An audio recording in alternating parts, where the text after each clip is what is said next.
안녕하세요. 저는 평범한 40대 주부입니다. 평소 집안일 하면서 여기 올라오는 사연들 잘 듣고 있어요.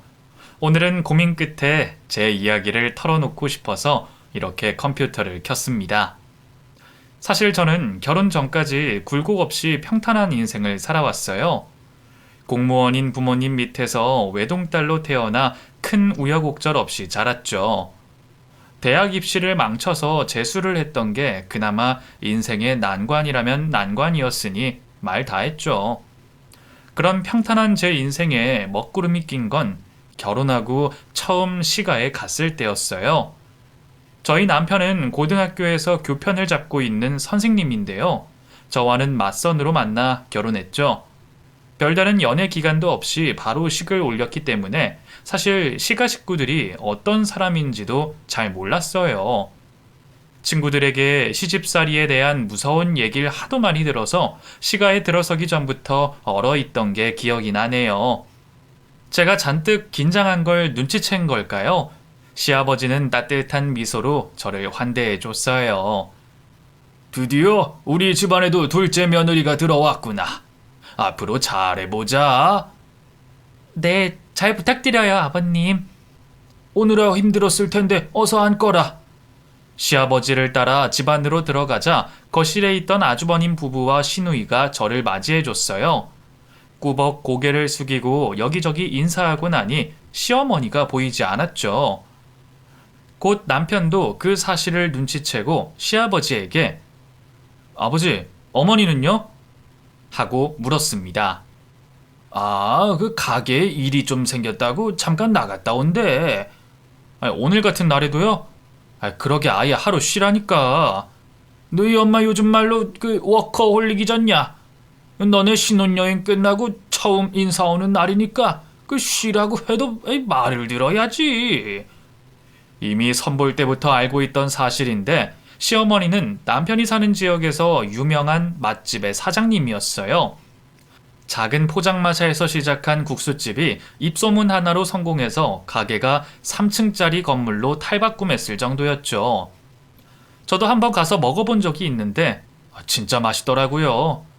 연 매출만 억소리가 난다는데 그럴만하다 싶었죠. 그럼 저녁은 어머니 오면 같이 먹어야겠어요.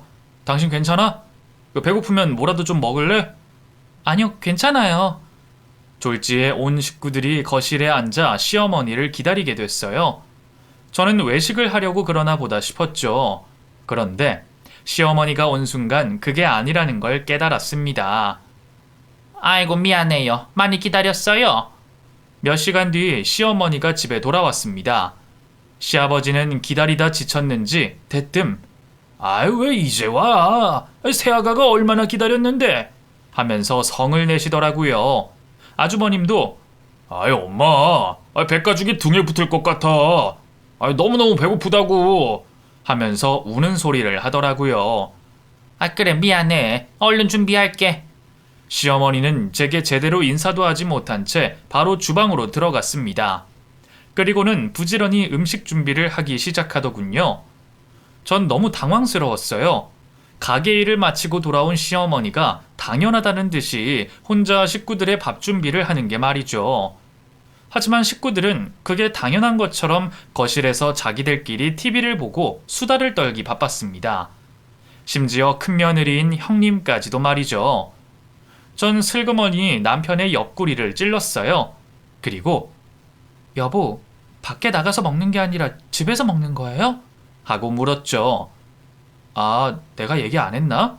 우리 아버지 입맛이 좀 까탈스러워서 밖에선 식사 잘 안 하셔. 그럼 이 많은 사람들 밥을 어머니 혼자 다 차리신다고요? 그 어머니가 음식 장사를 오래 하셔서 손이 빠르거든. 아무리 그래도 제가 들어가서 좀 도와드려야 되지 않을까요? 안 그래도 돼. 형수도 가만히 있잖아. 저희 대화를 들었는지 형님이 슬쩍 저를 바라보더라고요. 그리고는 내가 원체 몸이 약해서 돕고 싶어도 도울 수가 없어. 어머니도 다 이해해 주신 일이니까 동서도 이해해줘. 하면서 웃더군요. 기가 막히더라고요. 형님은 살집도 있고 혈색도 좋아서 딱 봐도 건강해 보였거든요. 하지만 시가에 처음 인사 온 며느리가 분란을 일으킬 수는 없잖아요. 전 어색하게 웃으면서 자리에서 일어났습니다. 저라도 시어머니를 도와드려야겠다는 생각에 말이에요. 어머니, 저도 일 좀 주세요. 저 신부 수업 열심히 받아서 어지간한 건 다 할 수 있어요. 됐다. 비행기 타고 와서 힘들 텐데 가서 앉아 있어. 금방 차리니까. 그럼 밥 퍼담고 수저라도 놓을게요. 전 시어머니 곁에서 이런저런 잔심부름을 하기 시작했어요. 다행히 시어머니도 그것까진 말리시지 않더라고요. 그런데 기막힌 일은 거기서 끝이 아니었습니다. 온 가족이 둘러앉아 밥을 먹은 뒤 뒷정리를 하려는데 말이죠. 이번에도 다른 식구들은 가만히 앉아있고 또 시어머니 혼자 상을 치우시는 게 아니겠어요. 그쯤에는 저도 더는 참을 수가 없더라고요. 어머님이 맛있는 밥 대접해 주셨으니까 설거지는 저랑 이이가 할게요. 아주버님이랑 형님도 좀 도와주시겠어요? 제 말에 식구들은 당황한 눈치였어요. 시어머니는 또 됐다. 내가 하면 돼. 그냥 과일이나 먹고 있거라 하시더군요. 전 좀 더 강경하게 말했어요. 아니에요. 가게 일하고 오셔서 가뜩이나 힘들 텐데 식구들 위해서 밥까지 차려주시고 뒷정리는 저희가 하는 게 맞는 것 같아요. 금지옥엽 외동딸로 자란 탓일까요? 저는 할 말은 꼭 해야 하는 성격이었어요. 더군다나 저희 부모님은 불합리한 상황에 놓이면 참지 말고 꼭 문제 제기를 하라고 가르치셨죠. 제 말에 아주버님은 기가 막히다는 듯 헛웃음을 치더군요. 아이 재수씨, 집안마다 가풍이라는 게 있는 거예요. 우리 집은 원래 이랬다고요. 그럼 평생 어머님 혼자 밥 차리고 치우고 다 하셨다는 말씀인가요? 아주버님도 시누이도 이이도 아무것도 안 하고요? 아버님은 어른이니까 그렇다고 쳐도 세 분은 그러시면 안 되는 거 아닌가요? 자식된 도리라는 게 있잖아요. 지금 내가 자식된 도리도 못하고 있다는 거예요? 아주버님의 목소리가 높아지자 남편이 저를 말리기 시작했어요. 아 여보 왜 이래? 우리 집에 그만 가자. 어머니 아버지 저희 먼저 갈게요. 남편은 저를 반강제로 끌고 시가를 나왔어요. 전 돌아가는 차 안에서 남편에게 화를 냈습니다. 당신도 그렇고 다들 너무하는 거 아니에요? 어머니가 무슨 그 집 노예도 아니고. 제 말에 남편은 꽤 충격을 받은 눈치였어요. 내가 잘했다는 게 아니라 보통 다른 집들도 다 이러지 않나? 남존 여비 사상이 심하니까 말이야. 다른 집도 이 정도는 아니에요. 적어도 시누이나 며느리가 같이 돕죠. 힘쓰는 일은 남자들도 많이 하고요. 근데 당신 집은 좀 너무 심해요. 제 말에 남편은 한참 동안 침묵했어요. 그리고 집에 거의 다 와갈 때쯤 제게 충격적인 진실을 얘기해 줬습니다. 당신 말을 듣고 나니까 생각이 많아지네. 내가 그동안 너무 어머니 혼자 일하는 걸 당연하게 생각했던 것 같아. 사실 우리 어머니 원래 아버지 집에서 식모살이 했었거든. 뭐? 식모? 그래. 아버지가 사업한답시고 다 말아먹었지만 원래 우리 집이 할아버지 때부터 대대로 꽤 잘 살았거든. 그래서 집안일 해주는 식모들도 따로 있었는데 그 중에 한 명이 어머니였대. 근데 아버지랑 서로 좋은 감정이 싹 터서 결혼까지 하게 된 거지. 그래서 그런가 아버지가 좀 어머니를 부리는 걸 당연하게 생각하셔. 그런 아버지 보고 자라서 우리 남매들도 다를 거 없었고. 그렇다고 어머니가 지금도 그 집 식모인 게 아니잖아요. 더군다나 가게 일까지 하시는데 집안일은 식구들이 좀 나눠야죠. 응, 내가 한번 얘기해 볼게. 하지만 이미 결혼해서 독립한 남편의 말은 별다른 힘이 없었죠. 여전히 시가에 가면 집안일은 시어머니 혼자 하고 계셨고요. 같이 사는 시누이와 시아버지는 놀고 먹기 바빴죠. 게다가 더 화나는 일은 거기서 끝이 아니었습니다. 알고 보니 시아버지는 일평생 한량처럼 살면서 손에 물 한 방울 묻힌 적 없는 삶을 살아오셨더라고요.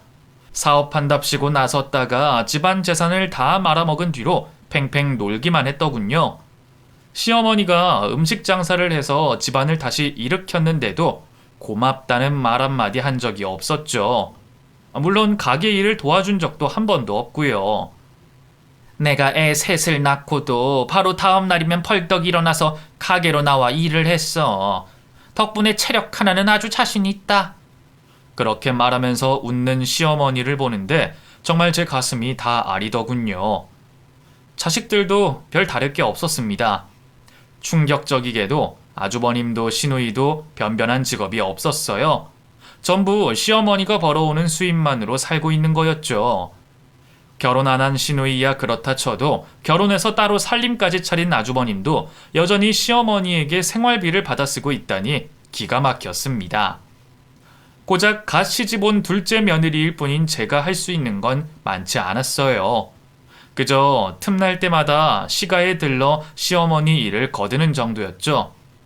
처음엔 어색하고 불편해하던 시어머니도 이내 제게 마음의 문을 여셨습니다. 내가 복이라곤 지지리도 없다고 생각했는데 며느리 복은 좀 있었나 보다. 어디서 이렇게 천사같이 예쁘고 착한 며느리가 왔는지. 그런 말 마세요, 어머니. 더 자주 찾아뵙지 못해서 죄송해요. 아이고, 여기서 뭐 얼마나 더 자주 오려고? 됐다. 그럴 시간에 집에 가서 찬영이랑 애나 만들어. 어머니, 무슨 그런 나쁘끄러운 말씀을 하세요. 손주만 생겨봐라. 내가 그동안 국수 장사해서 모은 돈으로 건물도 사고 땅도 사고 많이 모아놨어. 그거 다 물려줌마. 당시 먼저 결혼한 아주버님들도 아직 아이가 없는 상황이었어요. 그래서 시부모님은 손꼽아 손주를 기다리고 있었죠. 저도 늘 가게일 하랴 집안일 하랴 바쁜 시어머니에게 손주를 안겨드리고 싶었습니다. 그 바람덕일까요? 결혼하고 2년 정도 지났을 무렵 제게 아기 천사가 찾아왔습니다. 남편과 저를 반씩 닮은 잘생긴 아들이었어요. 그리고 이듬해엔 예쁜 공주님도 낳을 수 있었죠. 시어머니가 얼마나 좋아하셨는지 몰라요. 따로 산후조리원은 물론 베이비시터까지 구해주실 정도였네요. 덕분에 전 지옥 같은 육아를 나름 잘 해낼 수 있었답니다. 그러던 어느 날이었어요. 곧 시어머니 생신이라서 아이들이 유치원에 간 사이 백화점으로 쇼핑을 하러 갔죠. 시어머니에게 뭘 사드리면 좋을까 고민하고 있는데 여성복 매장 쪽에 익숙한 인형이 보였어요. 다름 아닌 시아버지였죠. 점원은 시아버지에게 이런저런 신상 옷들을 소개하고 있었어요. 딱 봐도 시어머니 선물을 사러 오셨구나 싶었죠. 다가가 반갑게 인사드리려던 순간이었어요. 오빠, 어때? 나 잘 어울려? 갑자기 탈의실 쪽에서 웬 젊은 여자가 나오더니 시아버지 옆에 찰싹 달라붙더군요. 어때? 완전 내 거지? 너무 잘 어울리지? 그래, 예쁘네. 이것도 사줄게. 진짜? 우리 오빠 최고. 젊은 여자와 시아버지는 누가 봐도 심상치 않은 사이처럼 보였어요. 전 얼음물을 뒤집어 쓴 것처럼 그대로 굳어버리고 말았습니다. 시아버지는 그런 저를 보지 못한 채 여자와 쇼핑을 마치고 사라져버렸죠. 저는 남편이 퇴근하자마자 바로 이 사실을 알렸어요. 그리고 당장 시가로 가자고 했죠. 하지만 남편의 반응은 뜻밖이었습니다. 당분간 우리만 알고 있자. 네? 그게 무슨 말이에요? 바로 어머님에게 말씀드려야죠. 당신이 뭔가 오해한 거일 수도 있잖아. 내가 우선 아버지랑 먼저 얘기해 볼게. 그럼 지금 바로 해봐요. 남편은 제 성화에 못 이겨 바로 시아버지에게 전화를 걸었어요. 그리고 꽤 긴 시간 동안 통화를 했죠. 마침내 전화를 끊은 남편의 표정은 참담했습니다. 왜요? 아버님이 뭐래요? 당신이 봤다는 그 여자랑 그렇고 그런 사이 맞는 것 같아. 어머니랑 이혼하고 싶다네? 네? 이혼이요? 전 너무 놀라고 말았어요. 시어머니와 이별까지 생각할 정도로 진지한 관계일 거라고는 생각하지 못했거든요. 어차피 우리한테 들킨 거 바로 어머니한테 얘기하신다네. 네? 지금 바로요? 안 되겠어요. 우리도 시가로 가요, 여보. 전 남편을 끌고 바로 시가로 향했습니다. 하지만 시가에 도착했을 때 이미 시어머니는 없었어요. 아버지, 어머니는요? 진짜 얘기하신 거예요? 그래, 얘기했다. 임자가 충격을 많이 받은 것 같아. 혼자서 생각 좀 하고 싶다더니 나가버렸어. 담배를 뻑뻑 피우던 시아버지는 문득 저를 향해 입을 열었습니다. 그리고 새아가, 아무리 부부 사이라고 해도 시아버지 일은 시아버지한테 먼저 상의해야 하지 않겠니? 좀 당황스럽더구나. 앞으로 경구망동하지 말고 조심 좀 하거라. 왜 자기 바람 피운 걸 보고 남편에게 먼저 얘기했냐는 거였죠. 그 뻔뻔한 말에 화가 났습니다. 얼마나 철면 피면 며느리에게 바람 현장을 목격하고도 이렇게 태어날 수 있는 건지 기가 막혔어요. 전 별다른 대꾸 없이 그대로 혼자 시가를 나왔습니다. 그리고 시어머니에게 전화를 걸었지만 시어머니는 받지 않으셨어요. 시어머니가 어디에 있을까 고민하던 저는 시어머니가 운영하는 음식점으로 갔죠. 혹시나 하는 마음으로 가본 건데 가게 불이 켜져 있더군요.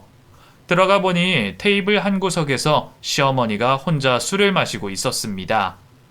어머님, 혼자 여기서 뭐 하시는 거예요? 저를 본 시어머니는 놀라지도 않으시더라고요. 그저 말없이 잔 하나를 더 꺼내 술을 따라주셨죠. 저도 묵묵히 그 앞에 앉아 잔을 들었습니다. 그렇게 서로 몇 번이나 잔을 기울였을까요? 이내 시어머니가 입을 열었습니다. 어른으로서 창피한 꼴을 보여서 미안하구나. 창피한 꼴을 보인 건 어머님이 아니라 아버님이잖아요. 괜찮아요. 그렇게 말해주니까 고맙구나. 말이 끝나기가 무섭게 시어머니는 갑자기 감정이 복받쳤는지 울음을 터뜨렸어요. 전 얼른 곁으로 다가가 시어머니를 달래줬습니다. 그리고 평소 시어머니에게 하고 싶었던 말을 하기 시작했죠. 어머니, 식구들에게 무조건적으로 희생만 하지 마세요. 그동안 그만큼 하셨으면 충분해요.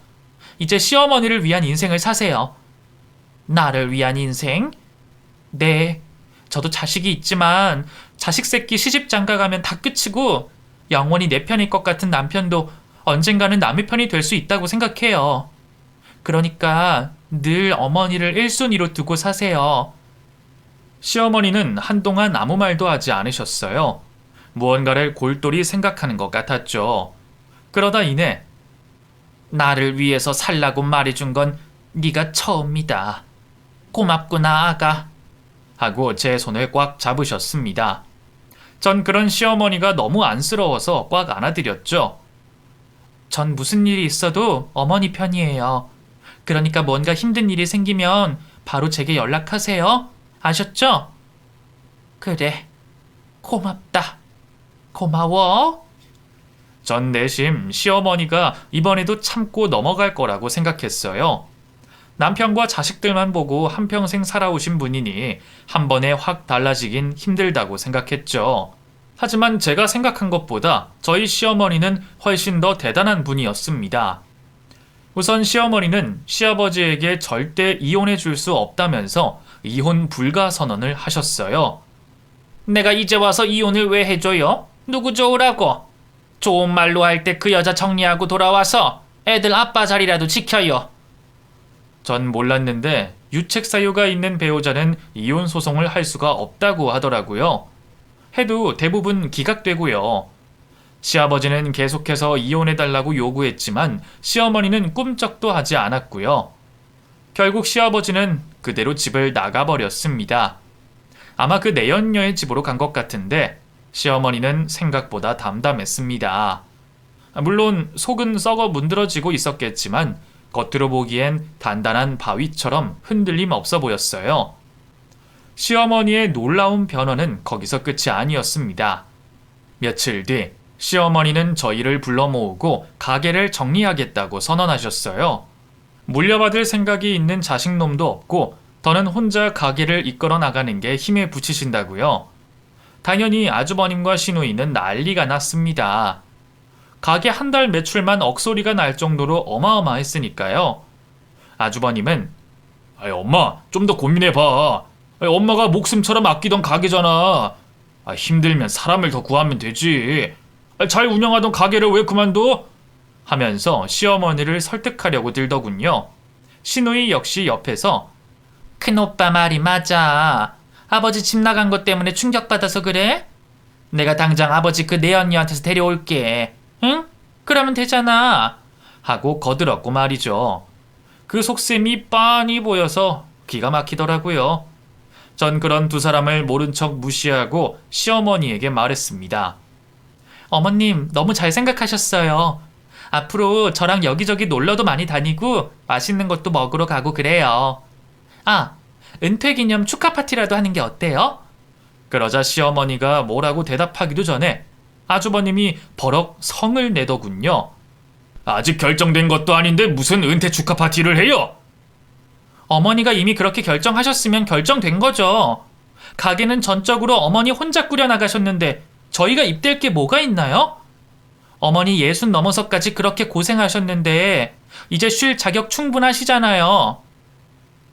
나 참, 새언니, 모르는 소리 좀 하지 말아요.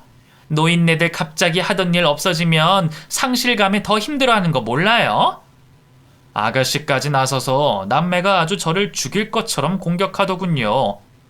그러자 그때까지 잠자코 있던 시어머니가 입을 열었습니다. 그런 걱정은 할 것 없다. 아침마다 등산도 갈 거고 노인회관 나가서 뜨개질도 배우고 친구들이랑 여행도 다닐 거야. 가게 정리하고 하고 싶은 일이 아주 산더미니까 걱정 말거라. 그리고 은퇴 기념 축하 파티?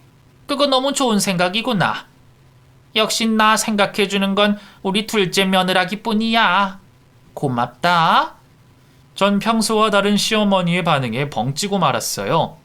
자식들 앞에서 저를 대놓고 편들어 주신 건 처음이었거든요. 아이 엄마, 그럼 진짜 가게 정리한다는 거야? 지금까지 이 애미가 하는 말을 똥구녕으로 들었냐? 가게에서 나오는 한 달 매출만 얼만데 아깝지도 않아? 그럼 네가 이 엄마 대신 나가서 일하든가. 시어머니의 반격에 아주버님과 시누이는 아무 말도 못했죠. 평생 한량으로 살아온 사람들이니 가게를 물려받을 자신이 없었던 거겠죠. 결국 몇 달 뒤 시어머니는 가게를 깨끗하게 정리하셨습니다. 전 시어머니가 적적하실까봐 자주 찾아뵈려고 했지만 뭐가 그렇게 바쁘신지 번번이 일이 있다면서 거절하시더라고요. 그러던 어느 날이었어요. 평소처럼 아이들을 학교에 보내고 장볼 채비를 하는데 갑자기 모르는 번호로 전화가 왔습니다. 애들 다니는 학원인가 싶어서 대수롭지 않게 통화 버튼을 눌렀는데 남편이더군요. 여보? 번호가 당신 번호가 아니던데 지금 어디에서 전화를 한 거예요? 당신 놀라지 말고 잘 들어. 아까 병원에서 어머니가 쓰러지셨다고 연락이 왔어. 네? 뭐라고요? 학교에서 급하게 오느라 핸드폰을 두고 왔지 뭐야. 오늘 못 들어갈 것 같으니까 애들 잘 챙기고 있어. 어머니 상태가 많이 안 좋은 거예요? 갑자기 왜 쓰러진 거래요? 집 계단에서 발을 헛디뎌서 넘어졌는데 머리를 부딪혔대. 병원에선 별 이상 없다고 하는데 이상하게 눈을 못 뜨시네. 지금 1인 병실로 옮겨서 지켜보고 있어. 전화를 끊고도 한동안 충격에 벙쪄 있었던 것 같아요. 남편은 집에서 아이들하고 있으라고 했지만 시어머니가 걱정돼서 도무지 그럴 수가 없더라고요. 전 평소 친하게 지내던 동네 친구에게 전화를 걸었습니다. 그리고 사정을 설명하고 아이들을 부탁했죠. 다행히 친구는 아이들은 걱정 말라면서 흔쾌히 허락해줬죠. 덕분에 바로 택시를 타고 병원으로 향할 수 있었습니다. 병원에 도착하니 아주버님과 시누이도 와 있었어요. 아버님은요? 연락드렸어요? 자기가 오면 더 불편해지지 않겠냐고 오지 않으시겠대. 네? 어떻게 그런... 바람을 폈을 때부터 진작 알아봤지만 시아버지는 정말 모렴치한 사람이었어요. 아무리 다른 여자가 생겼다고 해도 한평생 자기만 보던 조강지처가 병원에 있다는데 나 몰라라 하다니 참 너무하다 싶었죠. 그런데 모렴치한 사람은 시아버지뿐만이 아니었습니다. 시어머니가 입원해 있는 기간이 점점 길어지자 어느새 시누이와 아주버님마저 발길을 뚝 끊어버리더군요. 심지어 아주버님 부부는 저희에게 따로 연락해선 유산 문제를 상의하자고 하더군요. 지금 어머님은 원인도 모른 채 혼수 상태신데 유산 문제를 상의하자뇨. 아주버님도 형님도 정말 너무하신 거 아니에요? 에이 재수씨, 나도 우리 엄마 걱정돼요. 피 한 방울 안 섞인 재수 씨보다 아들인 내가 더 걱정하고 있지 않겠어요? 근데 어떡해요? 산 사람은 살아야지. 엄마 가게 세무사랑 변호사한테 물어보니까 그 유산 상속 관련해선 뭐 정리해둔 것도 없는 것 같던데 그 아버지랑 그 내연녀가 쳐들어와서 홀랑 먹기 전에 우리 형제들끼리 미리 협의를 해놔야죠. 돈에 눈이 벌게진 꼴이 참 추하더군요. 저와 남편은 알아서 하라고 대충 대답한 뒤 발을 뺐어요. 그 뒤로 저는 매일같이 병원으로 가서 시어머니 간병을 했죠. 말이 간병이지 시어머니가 혼수 상태라서 딱히 뭔가 할 것도 없었어요. 그저 물수건으로 몸을 닦아드리고 주변을 깨끗하게 정리해드리는 게 전부였죠. 그렇게 일주일쯤 지났을까요? 그날도 평소처럼 시어머니 침대맡에 앉아 수건을 물에 적시고 있었죠. 그런데 갑자기 시어머니가 몸을 움찔하는가 싶더니만 글쎄 번쩍 눈을 뜨시지 않겠어요? 정말 얼마나 놀랐는지 몰라요. 어머니, 정신이 드세요? 제가 누군지 알아보시겠어요? 두 눈만 껌뻑대던 시어머니는 이내 입을 열었어요. 그런데 그 입에서 나온 말은 너무나 충격적이었습니다. 아가, 나 쓰러진 척 하는 거야. 그러니 이렇게 힘들게 자꾸 오지 말거라. 처음엔 시어머니가 무슨 말씀을 하시는지 이해가 되지 않았어요. 사고의 충격으로 머리가 이상해지신 건가 싶기도 했죠. 나 진짜 멀쩡해. 그저 마지막으로 테스트를 좀 하려고 했던 거다. 테스트라뇨? 네 말을 듣고 내가 참 많은 생각이 들었다. 한평생 너무 바보같이 살았던 것 같아서 후회가 되더라고. 그래서 이제부터라도 내 사람들하고 내 인생을 살아보려는데 내 사람들이 누군지 알아야 하지 않겠니? 그래서 쓰러진 척 했던 거야. 남편이랑 자식들 반응을 좀 보려고. 다들 나를 밥 차려주고 돈 주는 기계점으로 취급한다는 걸 알고 있지만 그래도 혹시나 해서 말이다. 근데 혹시나가 역시나가 됐구나. 내 곁에 남아있는 건 너랑 둘째뿐이야. 알고 보니 시어머니는 마지막으로 네 사람을 가려내기 위한 테스트를 하신 거였어요. 담당 의사가 시어머니가 하시던 가게의 오랜 단골로 시어머니와도 막역한 사이라서 가능했던 일이었죠. 그럼 언제까지 이러고 계시게요? 글쎄다. 어쨌든 넌 더는 여기 오지 말거라. 너 올 때마다 누워서 환자인 척 하려니까 너무 미안하더라. 둘째한테도 말하지 말고. 알았지? 전 그렇게 하겠다고 약속했어요. 그리고 남편에게도 이 사실을 밝히지 않았죠. 그리고 그렇게 몇 주가 지났을까요? 시어머니가 다시 저를 부르셨습니다. 그리고는 가족들을 한자리에 불러 모아달라고 하더군요. 그 주 주말, 시누이와 아주버님 부부, 그리고 바람난 시아버지에게까지 연락을 했어요. 시어머니 일로 할 말이 있다고 하자 모두들 두 말 않고 모이더군요. 다들 병원 침대에 멀쩡하게 앉아있는 시어머니를 보고 얼마나 놀랐는지 몰라요. 엄마 언제 깨어난 거야? 난 이대로 엄마 죽는 줄 알고 얼마나 놀랐는데. 맞아. 이제 괜찮은 거야? 아주버님과 시누이는 가증스럽게도 얼른 시어머니 곁으로 다가가 억지 눈물을 짜내더군요. 그 꼴을 보고 있자니 정말 역겨웠어요. 생판 남인 제가 그 정도였으니 시어머니는 오죽했겠어요?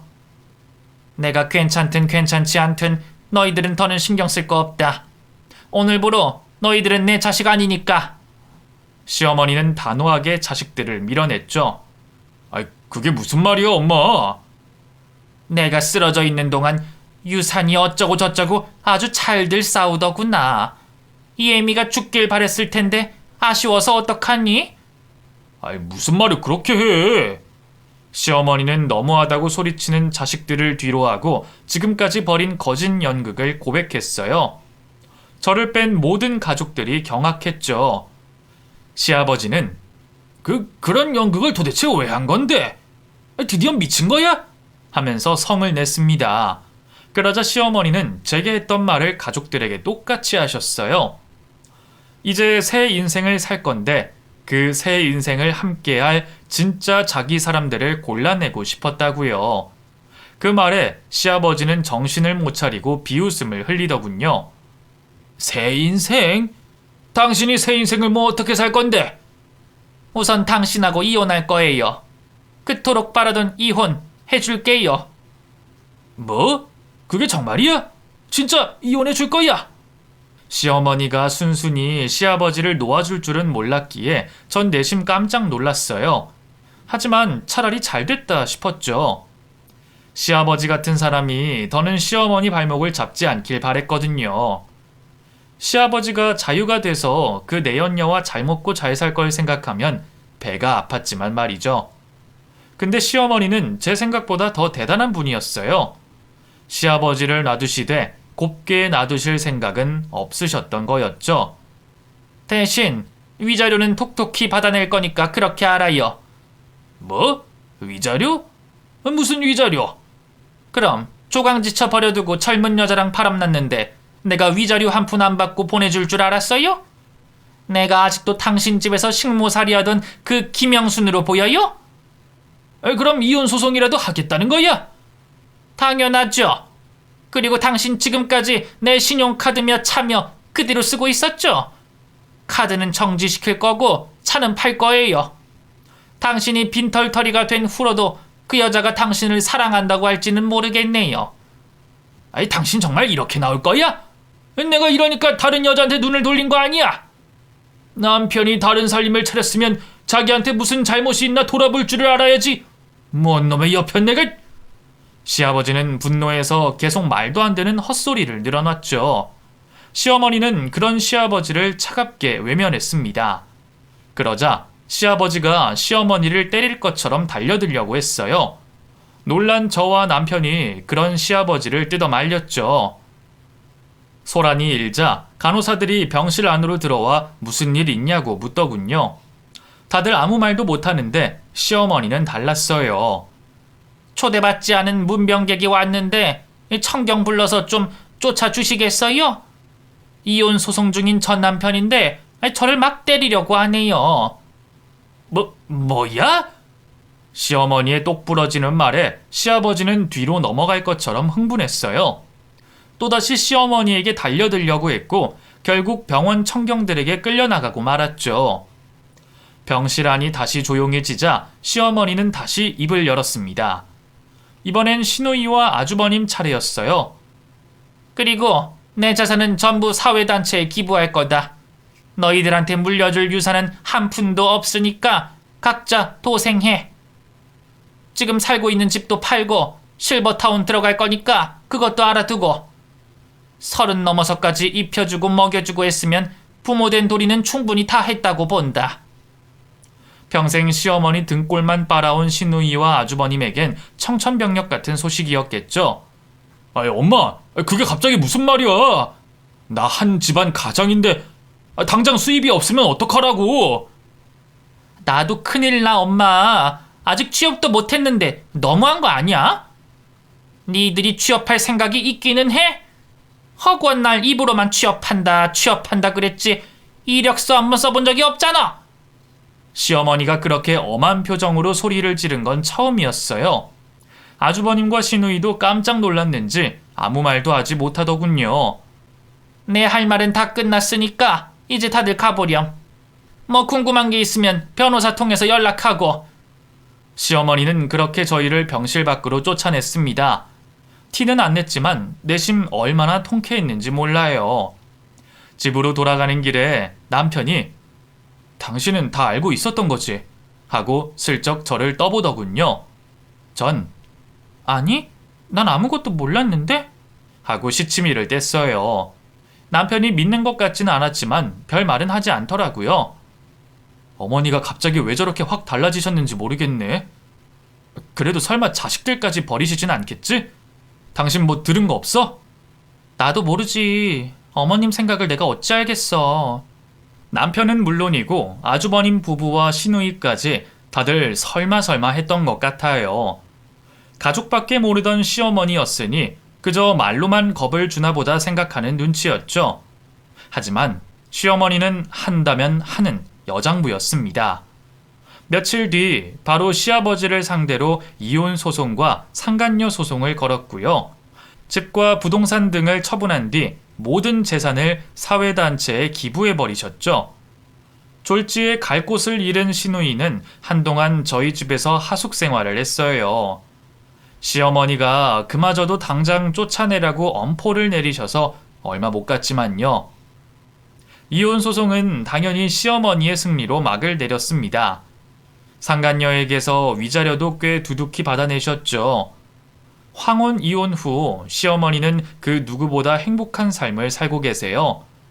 계모임 친구들과 계절이 바뀔 때마다 여기저기 놀러도 잘 다니시고요. 요즘은 문화센터에서 그림 배우는 재미에 푹 빠지셨답니다. 반면 시가 식구들은 그간의 잘못에 대한 벌을 받고 있어요. 먼저 시아버지는 내연녀에게서 버림받고 혼자가 됐습니다. 시어머니와 이혼 후 알거지가 된 걸 알자마자 그 내연녀가 연락두절이 됐다고 해요. 애초에 재산을 노리고 접근했던 거겠죠.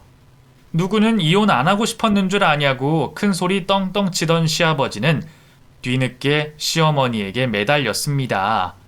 잘못했다고, 내겐 당신밖에 없는 걸 잘 알지 않냐면서요. 하지만 이미 버스는 떠난 뒤였죠. 시어머니는 매몰차게 시아버지를 거절했어요. 이미 남남이 된 사이인데 왜 자꾸 연락을 하냐면서 자꾸 이러면 스토킹으로 경찰에 신고하겠다고 으름장을 놓으셨죠. 또 저희 부부에게도 행여나 시아버지를 도와줄 생각은 꿈도 꾸지 말라면서 단도리를 하셨어요. 덕분에 늘 일일이 만보 한량처럼 살던 시아버지는 뒤늦게 일을 시작하셨습니다. 노인 일자리 센터에서 소개받은 경비 일인데 처음엔 죽겠다고 앓는 소리를 하시더니 이젠 어느 정도 적응이 되셨나 봐요. 돈 버는 게 이렇게 힘든 일인지 내 미처 몰랐다. 진작 임자 식당 할 때 옆에서 많이 좀 도와줄걸. 나 이렇게 반성하고 있다는 거 애미 네가 말 좀 잘 전해줘. 알았지? 시아버지는 달라진 자기 모습을 보고 시어머니가 조금이라도 마음을 돌리시길 바라는 것 같아요. 물론 그렇게 될 가능성은 아예 없었죠. 이건 비밀이지만 사실 시어머니에겐 요즘 만나는 분이 생겼거든요. 문화센터에서 알게 된 분인데 점잖고 진중한 분이라고 하더라고요. 시어머니가 안 그런 척해도 그분에게 조금씩 마음을 열어가고 있는 게 눈에 보여요. 시아버지는 안 됐지만 저는 시어머니의 새 연애를 응원하고 있습니다. 상황이 이렇게 흘러가니 시누이와 아주버님도 정신을 차렸답니다. 아주버님은 물류택배 상하차 일을 하면서 돈을 벌고 있고요. 시누이도 아르바이트하는 틈틈이 베이킹 학원을 다니면서 자격증을 따려고 공부 중입니다. 시어머니가 그렇게 고생할 때는 본 척도 안 하더니 비빌 언덕이 사라지니까 정신이 확 든 거죠. 두 사람을 보면서 저도 자식들에게 마냥 다 퍼주는 부모는 되지 말아야겠다 다짐한답니다. 시부모님의 이혼 후 별다를 바 없는 삶을 살고 있는 건 가족들 중 저희 부부가 유일해요. 여전히 남편은 열심히 직장 생활하고 있고요. 저도 아이들 돌보랴 살림하랴 바쁜 나날을 보내고 있습니다. 사실 시어머니가 가족들 몰래 저희 부부에게는 1억이라는 큰 돈을 주셨어요. 한사코 거절했지만 막무가내셨죠. 아가, 네가 그동안 나 열심히 간병한 값이다. 꾀병이라고 말해줄 수도 없고 얼마나 미안했는지 몰라. 하시면서 계속 받으라 하시니 어쩔 수가 없었네요. 이 사실을 알게 된 남편은 당신 간병인값 한번 비싸게 받았네. 내가 무슨 복을 타고났길래 당신 같은 여자랑 결혼했는지 몰라. 하면서 저를 띄워줬습니다. 정작 본인도 일 쉬는 날엔 꼬박꼬박 병원에 와서 시어머니 얼굴을 보고 갔으면서 말이에요. 처음엔 고민이 컸어요.